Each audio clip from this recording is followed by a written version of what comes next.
Welcome to the BIM Coordinators Summit 2023. And here's my little presentation for you at this particular event. It's called Collaborating with Drones, Dropbox and Revit, with a little bit of AutoCAD thrown in. My name's Shaun Bryant and I'm the director at CADFMconsultants, and you'll find me at Not Just CAD on the majority of social media outlets.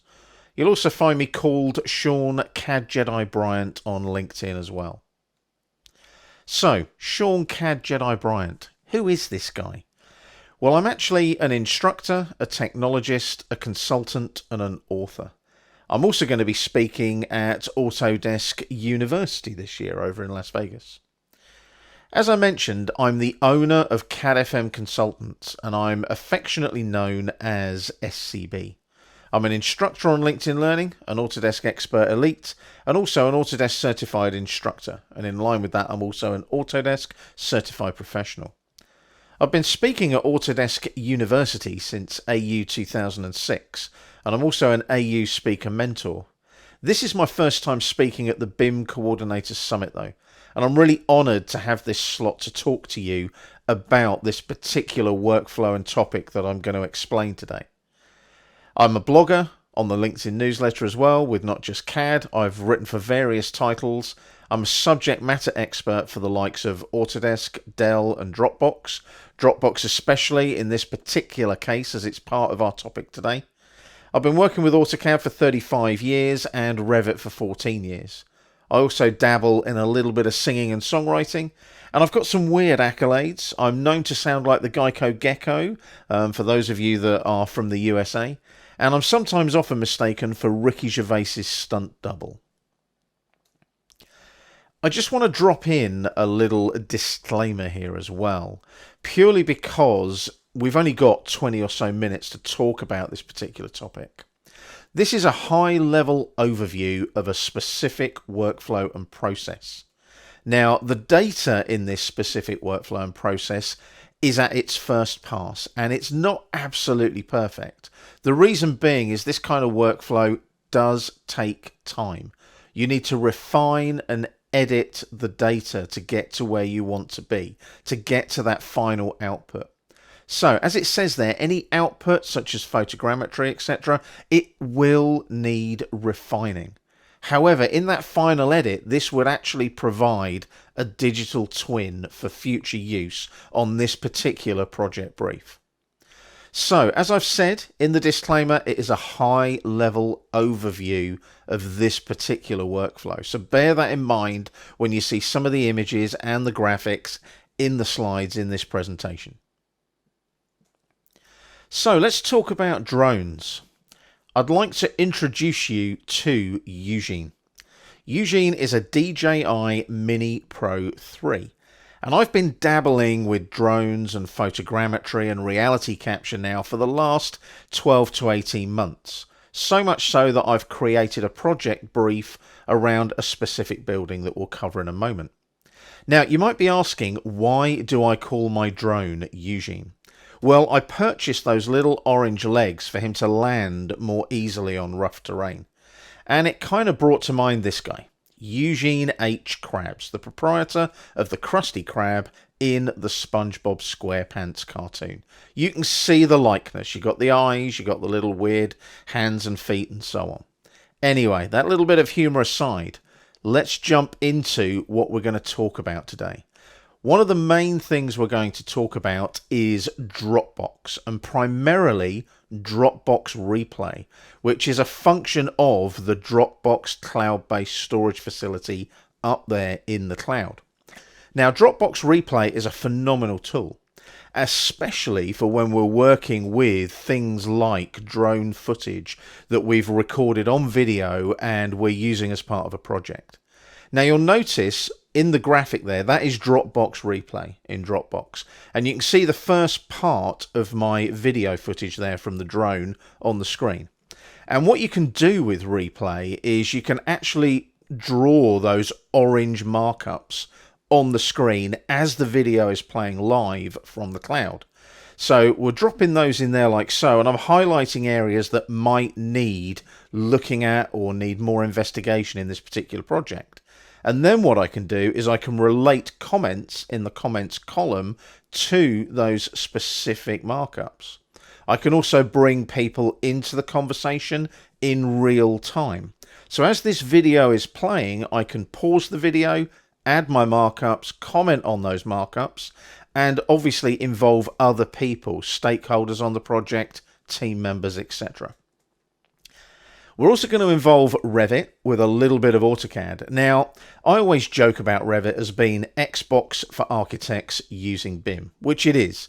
It's a lovely 3D conceptual modeling tool for architects. But we can also work with AutoCAD in the same way. It's the original Atari for CAD, if you think about it. So these two can interpopulate data very quickly and easily on a project like this. So it does depend on what your platform is, or you might be working multi-platform, both Revit and AutoCAD. Let's take a look at the project brief. Now, you're looking there at a picture of my local village church. It's known as St Bartholomew's Church in Aldborough in East Yorkshire. We're a tiny little village out on the east coast of the UK, I should say northeast coast. We're quite a long way up the coast and we look out onto the North Sea. Aldborough stands for Old Stronghold, and it goes back to the time of the Vikings.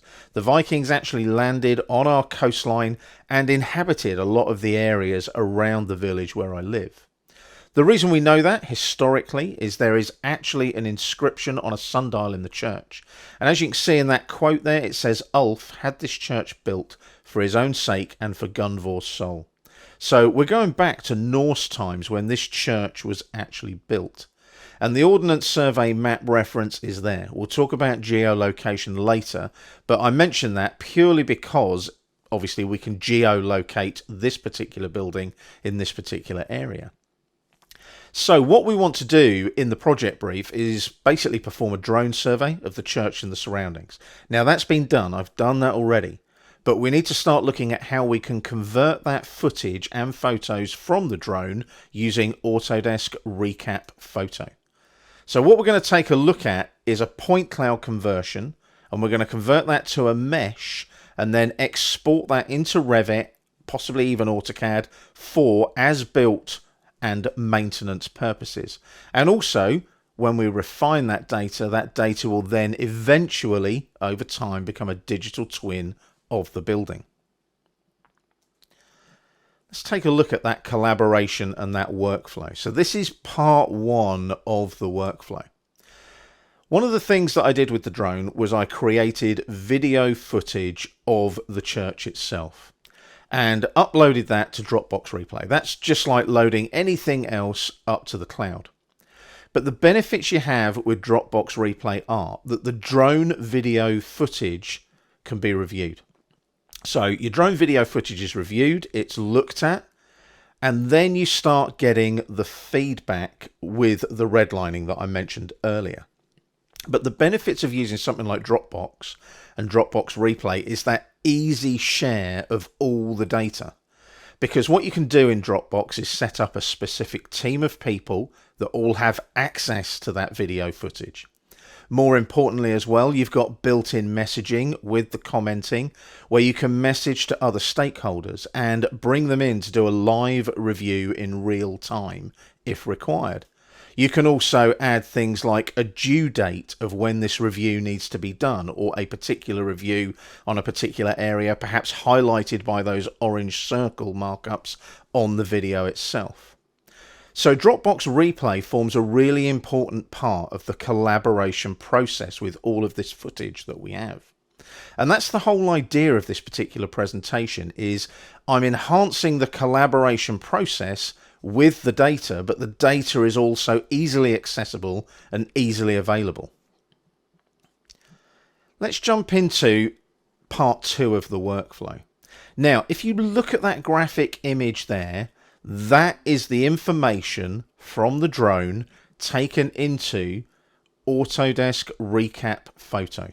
So what I've done there is I've taken the video footage that I had and the photographs that I used from the drone as well, and I've put them into Recap Photo. Now, one of the things you can do as well is convert video to JPEG files as well. So all of those JPEGs get sifted through, and again, like I stressed, this is first pass, so hence that image is a little bit wonky in places. I haven't tidied it up. But the idea being is all of those JPEGs go into Recap Photo, and Recap Photo generates that model. Now, I'm not going to jump into, obviously, Recap Photo and start orbiting and rotating and so on, but I can actually orbit around that model and look at all the different sides, look from the top, look from the bottom. The major benefit of a Recap Photo from that drone data, though, is I can export this out into Revit using the OBJ format. I can also export it out into AutoCAD and create a 3D model in AutoCAD, but I would need to jump through something like 3D Studio Max to do that, to convert it to a DWG file. But as you can see, the drone photogrammetry is there. It's a one-stop shop. I can literally jump straight across from that footage and create a model that I need. Moving into the third part of the workflow, this is where we need to start thinking about BIM and possibly CAD if we're using AutoCAD. The model that is created can now be used for perhaps an as-built record of the church, or perhaps a refurbishment of the church. And as I mentioned, using perhaps survey apps, you can apply survey apps to the drone. You can use your site settings in Revit or AutoCAD, and you can geolocate the model. Now, this is where it starts getting really clever, because once you've geolocated it, that's a real world environment. And you can start thinking towards perhaps a digital twin. But also, more importantly, in this particular case, you can start considering the digital curation of a historical building, the heritage of that building. Like I said, this building goes all the way back to Viking times, to Norse times, when the Vikings were landing on our shores. And this church has been around since those times. So what you've got there is an incredible building and structure that you now have a digital representation of. And you can see there's the first pass at ground level in Revit 2024. So you can see how that OBJ file has come into Revit, and we've got a plan view there of the church. Now, I haven't located that church yet. I haven't set up a site plan and set up grid north and true north or anything like that. But you can see how I've taken that information purely from photographs and video on the drone. So this is where the relationship builds, because the Dropbox replay, we can watch the video, we can now start relating information in the video where we redline, markup and comment back to an actual 3D model. So what sort of use cases could we use this for? Well, for a start, location. I mentioned geolocation. That's really important. And the lovely thing is all of that video that I've created as well, based on the GPS built into the drone, allows me to create real world geolocation. Now, I could just put the coordinates into something like Revit or AutoCAD as well. But the really nice thing is I can actually geolocate when I'm doing the drone survey. That's the fantastic bit about it. Now, when it comes to as-built, the model is already in place now. It can go into Revit, it can go into AutoCAD with minimal editing. Now, like I say, with minimal editing, it depends on how far you want to edit. If you want to take this and refine it perfectly to something like a digital twin, it's obviously going to take a lot longer. But the benefit you have is that model is there at a base level straight from that drone footage. And like I said, the relationship is there with Dropbox Replay, where you can have that conversation about the model, relating it back to the video footage from the drone in the first instance. If you're going to refurbish the church, the model geometry is ready to use. Now, like I said, we're at first pass. It would need some refinement. It would need some tidying up. But once you've geolocated and you've got the model geometry there, you've got a Revit model ready to work on. You can start looking at how you might refurbish the church, or maybe potentially add elements to the church. Modernization. The existing model that you've created from the photogrammetry, from the reality capture, it's brought into Revit. It can be used for phasing.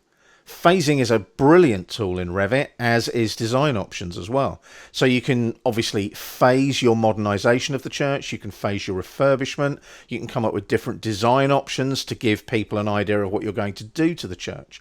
Not that anybody in the village would actually allow you to change the church, obviously. At another point in the future, though, this particular information can actually become a full digital twin of the church, which means you can actually curate the church. It's a historical building. It's got an amazing amount of history and heritage. That can then be monitored. And the lovely thing about that is that drone footage can be dropped into Dropbox Replay at any time. You can then do another drone survey, say in 12 months' time, to see whether there's any changes to the structure, any changes to the building. Once you've got that digital twin, you relate the video using Dropbox Replay to the digital twin. You can then have that conversation. You can relate perhaps a window from the real world church in the video in Dropbox Replay to the window family in the digital twin in Revit, for example. Dropbox Replay is a fantastic tool. It basically provides an incredible toolbox for anybody working on this sort of project brief. One of the most important things is it's Dropbox. That means you've got team access. Your team is already set up in Dropbox.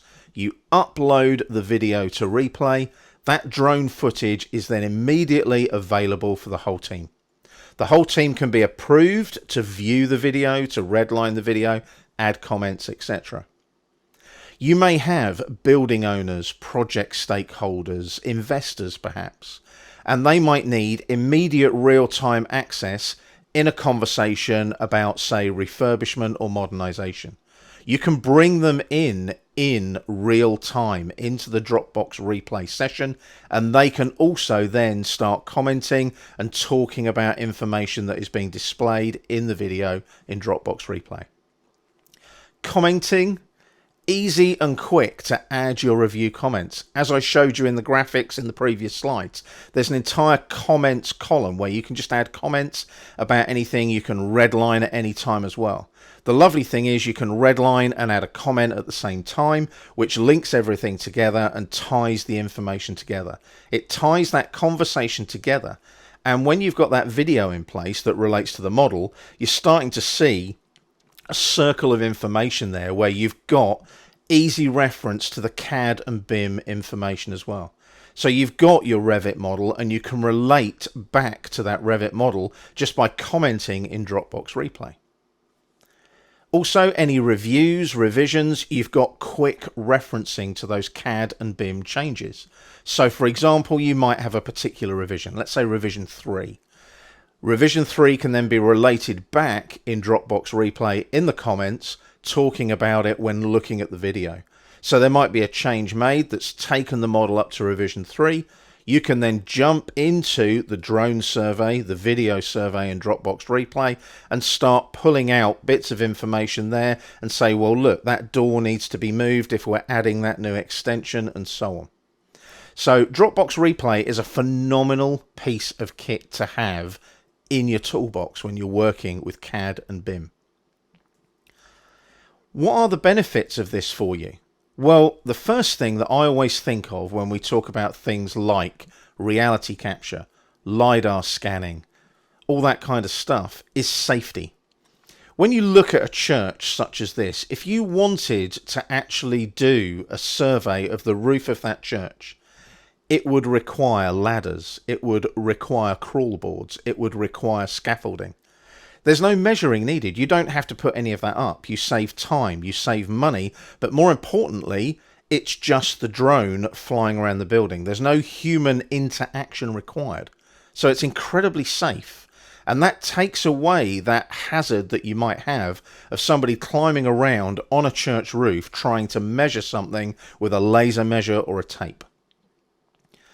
Related to that, obviously, is efficiency. You've got massive time savings here. There's no need for those ladders or scaffolding, but more importantly, there's no need for an entire survey team to turn up and spend days surveying the church.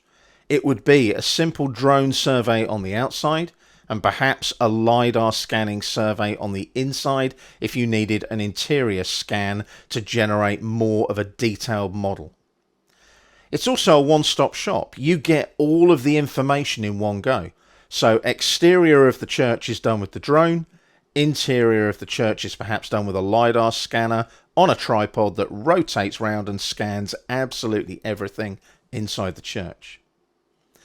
The other benefits is as you refine this information, you are beginning to get towards what is called a digital twin.